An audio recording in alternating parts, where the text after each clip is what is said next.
오늘 인도의 확신이라는 제목으로 하나님의 말씀을 전가하도록 하겠습니다.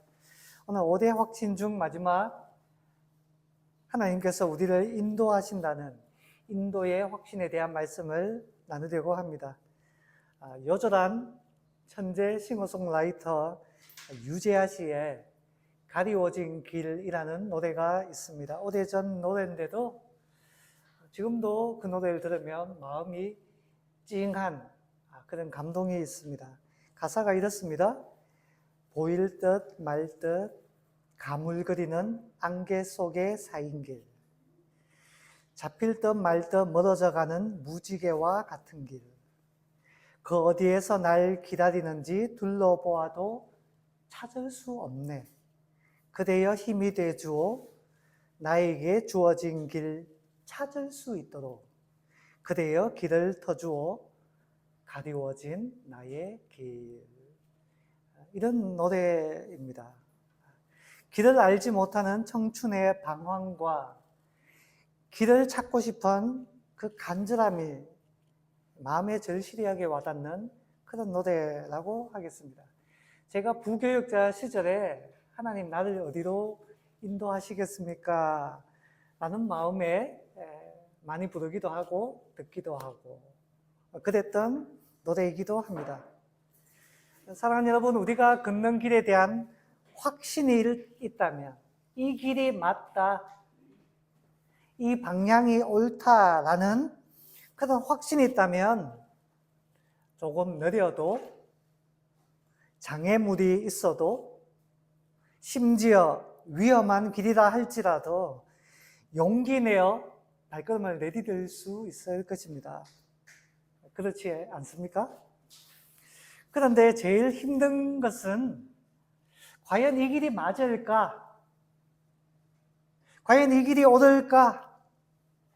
하나님께서 주신 길일까? 그것을 알지 못하는 불확실성 가운데 걷는 길입니다. 이 길이 맞는지 아닌지. 그렇다면 우리는 두려움 속에서 머뭇할 수밖에 없고 불안함에 시달릴 수밖에 없는 것이죠. 어떻게 하면 바른 길을 찾을 수가 있을까요? 그리고 어떻게 하면 확신하며 갈 수가 있을까요?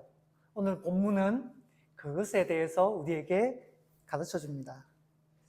인도의 확신은 구원받은 이후에 우리가 어떻게 될까라는 주제에 대한 해답이기도 합니다. 여러분, 우리는 예수님을 믿음으로 말미암아 구원을 받습니다.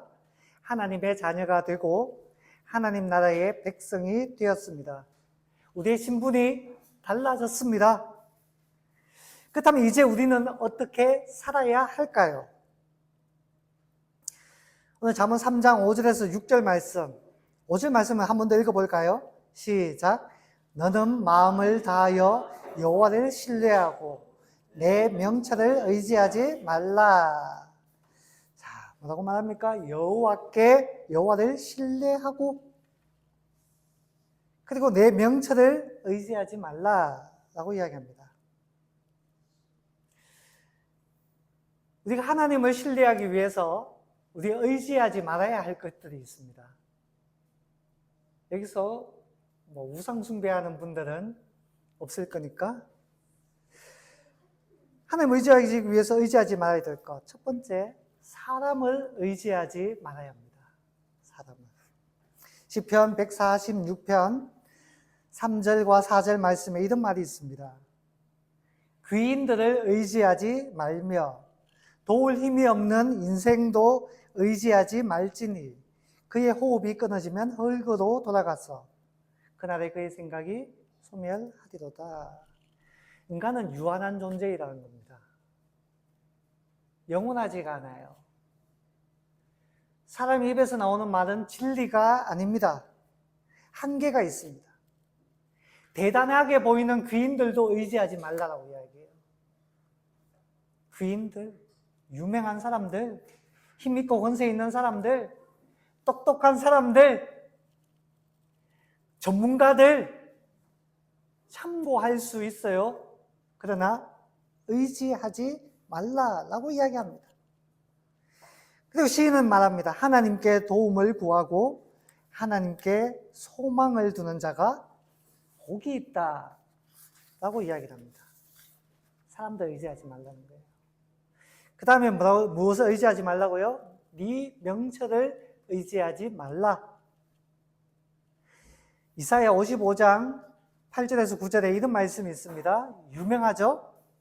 여호와의 말씀에 내 생각은 너희 생각과 다르며 내 길은 너희 길보다 길과 달라서 하늘이 땅보다 높음같이 내 길은 너희 길보다 높으며 내 생각은 너희 생각보다 어떻게 해요? 높으니라. 내가 아무리 많이 배우고 많은 경험을 가졌다고 해도 하나님과 비교할 수는 없는 것입니다. 저는 이 말씀을 준비하면서 수년 전, 약 10년 전에 있었던 하나의 유명한 사건이 생각났어요. 지금은 AI, 인공지능 하면 우리 생활에 밀접하게 다가왔죠. 한 번씩은 사진을 다 지브리 스타일로 바꿔보지 않았습니까? 예, 요즘은 자기 생각을 4컷 만화로 표현해줘 하면 AI가 알아서 생각을 다 만들어 줍니다. 그래서 제가 저희 딸 보고 공부하면서 집에서도 하기 좋은 일, 디자이너 이런 거 해보라라고 권유한 적이 있습니다. 포토샵 이런 거 잘 배워서 권유한 적이 있는데 제가 며칠 전에 고객을 만나면서 좀 충격을 좀 받았어요. 광고판 디자이너 하시는 분인데 나이 많은 50대 아저씨였어요. 그러면서 자기가 광고판 이런 걸 제작하면서 디자이너를 다 잘랐다는 겁니다. 왜냐? 내 스스로 해결이 되니까. 본인이 디자인 전문가라서 포토샵을 잘해서 해결된다는 말일까요? 아니에요. AI가 있으니까. 이렇게 만들어서 하면 쫙 만드니까 디자이너가 필요 없다라는 겁니다. 우리가 명령만 잘하면 모든 것을 다 만들어줘요. 그런데 10년 전만 해도 그렇지는 못했습니다. 그래서 AI가 어디까지 발전할까라고 사람들이 이야기를 했는데 그래도 이 바둑이라는 영역은 AI가 넘보지 못할 거다라는 이야기들이 많이 있었어요. 그래서 알파고라는 것이 등장했죠. 자, 과연 그럴까? 10년 전입니다. 바둑의 영역은 아직은 넘볼 수 없는 인간의 영역일까? 그래서 그때 당시에 최고의 바둑 선수 이세돌과 알파고가 붙었죠. 5번의 대국이 벌어졌습니다. 그리고 이세돌이 그 중에 한 번을 이기고 4번을 패배했습니다. 그리고 그 이후에 유일하게, 인류 역사상 유일하게 AI에게 승리한 인간으로 이세돌이 기록됐어요. 왜냐? 그 이후로는 아무도 AI를 이길 수가 없었기 때문입니다. 그런데 제가 하고자 하는 말은 그겁니다.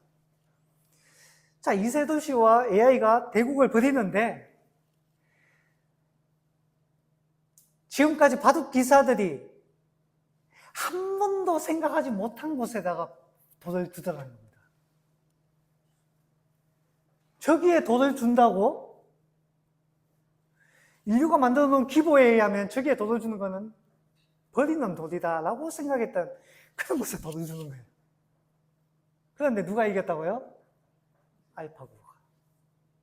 사람들이 생각했어요. 우리가 쌓아왔던 그 모든 기보 다 버려야 된다. 누구한테 배워야 된다?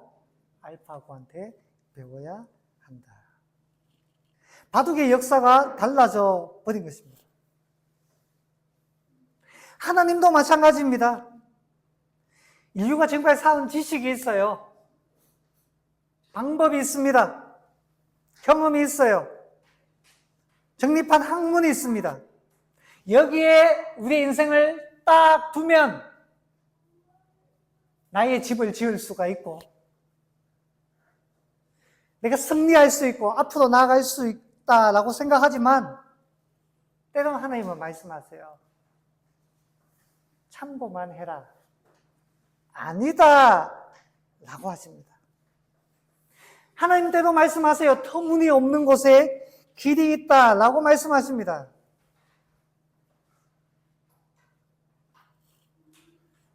홍해가 그런 건 아닙니까? 홍해. 하나님 왜 우리를 여기로 인도하셨어요?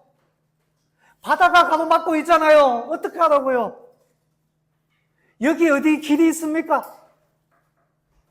근데 하나님 뭐라고 하십니까? 저쪽도 길이 아니고 이쪽도 길이 아니고 바로 홍해가 길입니다. 열어주시잖아요. 여러분, 성경은 하나님의 방법을 가르쳐 줍니다. 때로는 터무니없는 것을 우리에게 가르쳐 줘요. 주라. 주면 네가 받을 것이다 라고 이야기하십니다. 오른밤을 치면 우리는 어떻게 해요? 마주쳐라 라고 이야기하지만 왼밤을 내밀어라 라고 하십니다. 겉옷을 달라고 하면 속옷까지 주라고 하십니다. 잔치상에 초대받았으면 앞자리가 아니라 맨 끝자리에 앉으라 라고 하십니다. 종이 되어 남을 섬기면 높여주겠다라고 하세요. 여러분, 다 어려운 길입니다. 다 실용적이지 못해요. 어떻게 보면 합리적이지 않습니다. 그런데 주님은 그것이 승리의 길이다 라고 말씀하십니다. 하나님의 뜻이라고 하는 거예요. 내가 원하지 않는 일. 여러분, 무엇이 하나님의 길일까? 하나님의 방법일까? 어떻게 보면 쉬울 것 같아요. 내가 원하지 않는 길이라면 그것이 하나님의 방법일 수 있습니다. 내가 불편하다면 그것이 하나님의 뜻일 수 있어요. 왜냐하면 우리는 너무 쉬운 길에, 편한 길에, 내게 이득이 된다라고 생각되는 그 길에 너무 우리의 생각과 마음이 설려버리기 때문입니다. 그러나 하나님은 다르다라고 이야기하시죠. 하나님의 뜻은 내 뜻과 다르고 하나님의 생각은 내 생각보다 훨씬 높기 때문입니다. 마치 홍해가 열리듯이. 자, 두 번째, 범사에 하나님을 인정하다라고 이야기를 합니다. 6절 말씀 읽어볼까요? 시작. 너는 범사에 그를 인정하라. 그리하면 내 길을 지도하시리라. 아멘. 범사란 어떤 특정한 분야를 말하는 것이 아닙니다. 범사란 우리 생활의 모든 것에 대한 이야기입니다. 소요리 문답을 보면 성경에 대해서 이렇게 이야기합니다. 신앙과 삶의 유일한 법칙이다 라고 이야기합니다. 우리는 성경을 읽으면 신앙생활을 잘할 수 있다고 생각합니다. 맞습니다. 신앙에 대한 길을 명확하게 보여줘요. 그러나 그것뿐입니까? 아니요. 우리의 삶에 대해서도 유일한 법칙이다라고 이야기합니다. 어떻게 하면 승리한 인생이 될 수 있는가? 어떻게 하면 하나님께 영광을 돌리는 인생이 될 수 있는가? 어떻게 하면 이웃들에게 덕이 되는 하나님의 나라를 세우는 인생이 될 수 있는가? 성경에 해답이 있다라고 이야기합니다. 여러분, 우리는 사소한 것까지 하나님을 인정해야 합니다. 범사의 여호와를 인정하라. 내가 오늘 부모님의 말씀을 들을까? 아니면 내가 하고 싶은 것을 할까?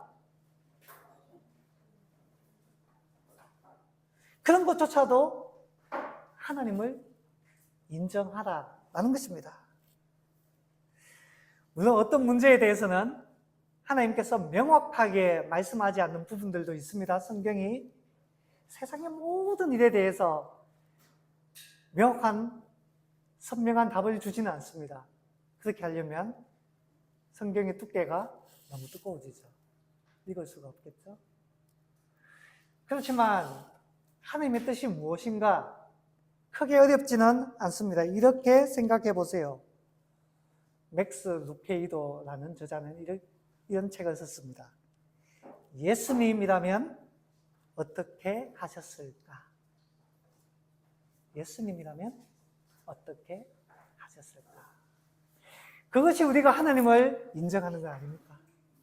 내 삶의 모든 부분에 대해서. 누구와 싸우고 싶다가도 예수님이라면 어떻게 하셨을까? 내가 내 편한 것만 추구하며 살려고 하다가도 예수님이라면 어떻게 하셨을까? 답이 보이는 것입니다. 사랑하는 여러분, 오늘의 이 말씀은 우리가 해야 할 일들에 대해서 가르쳐 줍니다. 내 명철을 의지하지 말고 하나님을 의지하고, 그리고 범사에 하나님을 인정해라. 그러면 길을 가르쳐 주신다. 그런데 저는 우리가 무엇을 해야 한다, 중요하지만 그런 것보다 더 중요한 것은 하나님에 대한 믿음과 확신이 더 중요하다고 생각합니다. 여러분, 하나님의 말씀을 가지고 그대로 실천하면, 그렇게 살면 될까요? 네, 맞습니다. 그러나 그것만으로 충분하지는 않습니다. 여러분, 이스라엘 백성들이 성경이 없어서 길을 잃어버린 것이 아니에요. 그들에게 무엇이 없었습니까? 성경이 없었던 것이 아니라 그들에게 성령께서 안 계셨기 때문입니다. 여러분, 이것은 대단히 중요한 것입니다. 여러분, 기억하세요. 성경만으로 충분하지 않습니다. 예수님 안 믿는 사람들도 성경을 읽어요. 이것만으로 충분하지 않아요. 필요 없다는 이야기가 아닙니다. 충분히 중요합니다. 그러나 이 성경을 가르쳐주고 깨닫게 해주시는, 적용하게 해주시는 성령께서 필요합니다. 뭐라고요? 깨닫게 하시고 가르쳐주시고 적용하게 하시는 성령이 중요하다는 겁니다. 그래서 예수님은 떠나가시면서 이미 말씀은 다 가르쳐 주셨잖아요. 말씀은 다 가르쳐 주셨어요. 제자들 교훈하셨습니다. 40일 동안 재교육도 하셨어요. 그 전에 3년 동안도 가르쳐 주셨어요. 다시 한번 성경을 깨닫게 해주셨어요. 그러나 충분하지 않다라고 이야기하십니다. 누가 필요하다고요? 그 성경을 가르치고 적용시켜 주시는 성령께서, 보혜사 성령을 기다리라라고 하셨습니다. 여러분, 예수님은 우리에게 이 지도를 던져주고 난 다음에 이 지도를 따라가면 성공할 수 있어 라고 말씀하지 않으셨습니다. 이 지도를 주셨을 뿐만 아니라 이 지도를 가지고 우리를 인도하시는 인도자도 붙여주셨습니다. 누굽니까? 성령이십니다. 여기에서, 사랑하는 여러분, 여기에서 우리는 인도의 확신을 가질 수가 있는 겁니다. 성경도 주시고 성령도 주셨다. 주님께서 우리를 끝까지 책임지신다라는 거예요. 끝까지 책임지신다. 제가 책임이라는 용어를 사용했잖아요. 여러분, 인도에는 보호도 포함됩니다. 인도에는 보호도. 우리가 걷는 길은 넓고 평탄한 길이 아니라 좁고 험한 길입니다. 좁은 길이기에 사람들이 거절하고 피하는 길입니다. 하지만 생명길이란 그런 길이에요. 여러분, 험한 길을 가보신 적이 있습니까? 험한 곳을 올라와 보신 적이 있습니까? 아주 험준한 곳을 등산해 보신 적이 있습니까? 위험한 길일수록 능숙한 안내자가 필요합니다. 오늘 보니까 이제 저도 한 번씩 등산을 가는데요. 참 멋진 산들은 보통 험한 산들이 많아요. 정말 너무너무 장관인 산들은 위험한 산들이 많습니다. 근데 등산할 때 사람에게는 그런 쾌감이 있는가 봐요. 위험한 길로 올라갑니다. 그런데 거기에다가 이제 줄을 쳐놓고 팻말이 붙어 있어요. 이렇게 해도 올라가시겠습니까? 그러면서 밑에 사진들이 붙어 있어요. 어떤 사진일까요? 사고가 발생해서 사망한 사람들의 사진들이 붙어 있습니다. 험한 길은 위험하다는 거예요. 위험한 길. 그런데 그런 험한 길이라도 물론 그런 곳에 올라가면 안 되지만 때로 우리 인생은 험한 곳을 올라가야만 할 때가 있습니다. 그때 지도도 충분하지 않아요. 내가 아는 길이라 해서. 그때 누가 필요합니까? 그 험한 길을 올라갈 수 있도록 도와주는 조력자가 필요합니다. 연애해 보셨으면 그렇지 아시잖아요. 내 여자친구 손 잡아서 당겨주잖아요. 당겨주잖아요. 못 올라가면 뒤에서 밀어주잖아요. 올라갈 수 있도록. 이 말씀 준비하면서 선다싱이라는 인물이 생각이 났어요. 선다싱. 위대한 예수님의 종이자 전도자죠.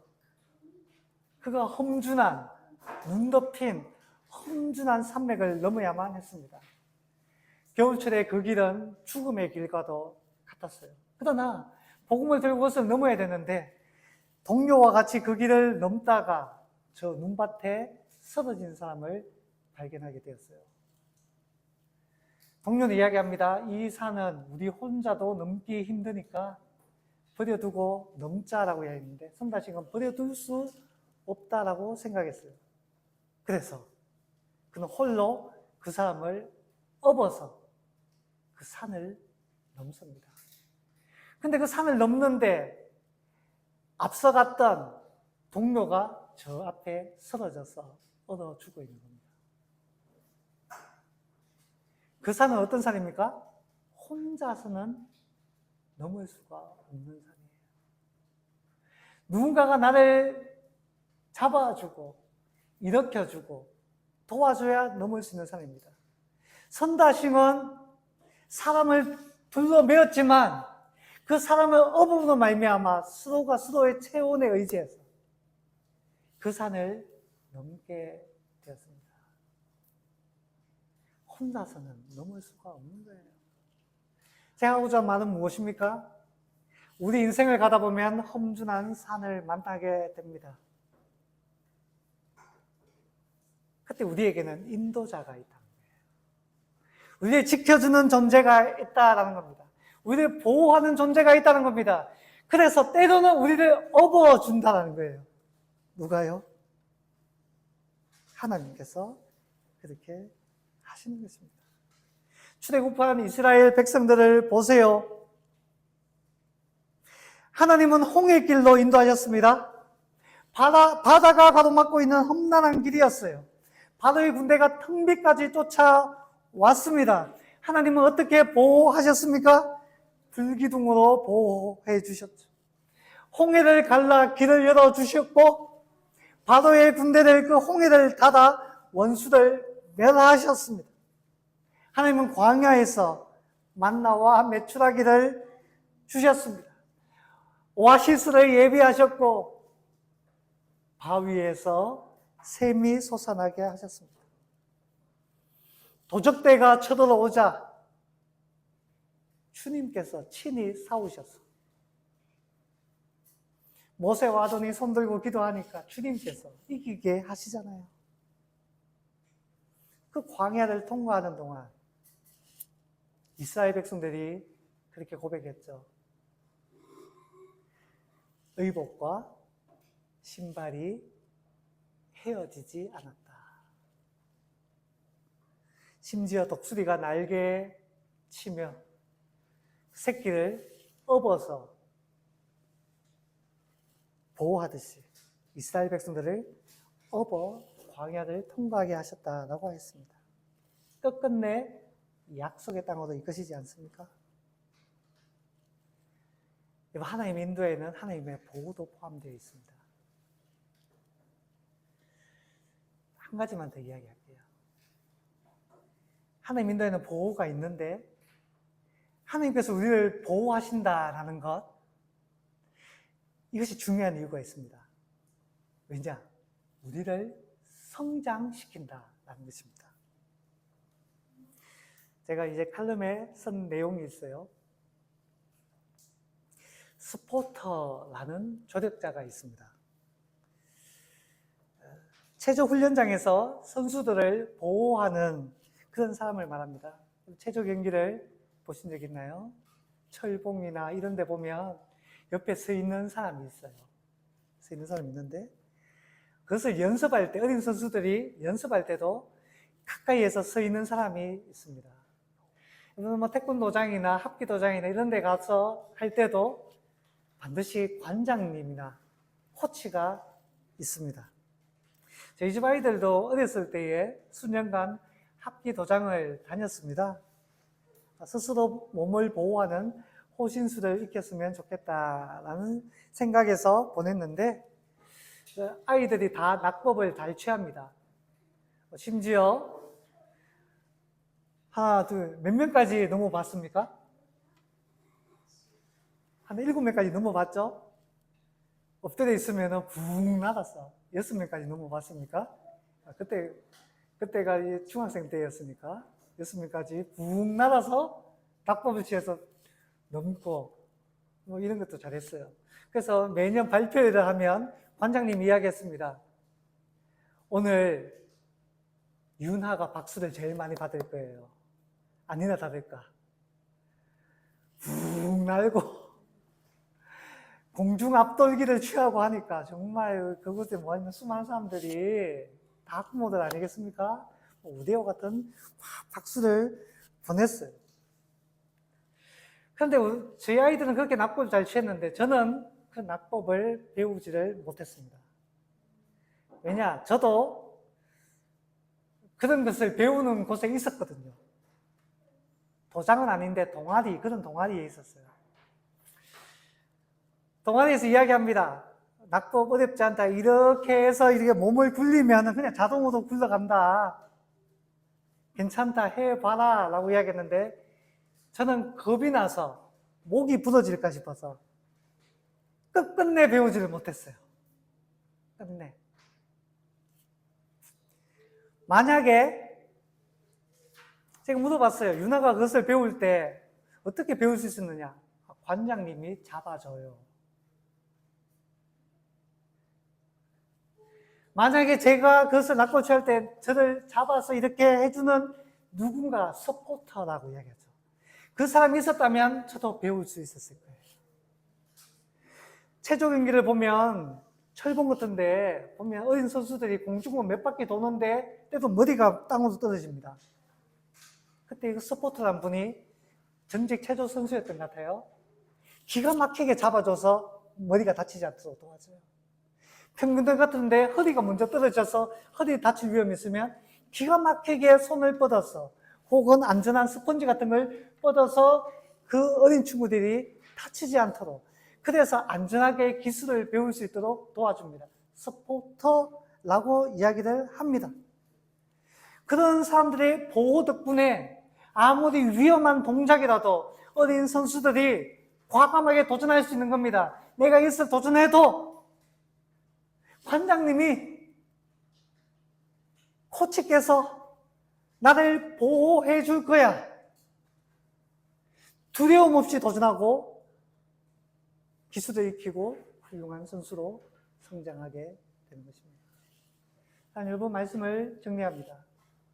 저와 여러분에게 서포터가 있습니까? 서포터가 있습니까? 성경은 말합니다. 하나님께서 우리를 인도하신다. 책임지신다. 보호하신다. 우리에게 서포터가 있습니다. 하나님, 성령님이 우리의 서포터가 되십니다. 사랑하는 여러분, 인생에 두려움이 있습니까? 두려움이 있습니까? 저는 말하고 싶어요. 젊은 친구들이 있으니까 과감하게 앞으로 달려나가십시오. 위험한 순간에 주님께서 우리를 보호해 주실 줄 믿습니다. 그 주님을 향한 믿음을 가지고 도전하고 성취하고 하나님께 영광을 돌리는 저와 여러분 될 수 있기를 주님의 이름으로 축원합니다.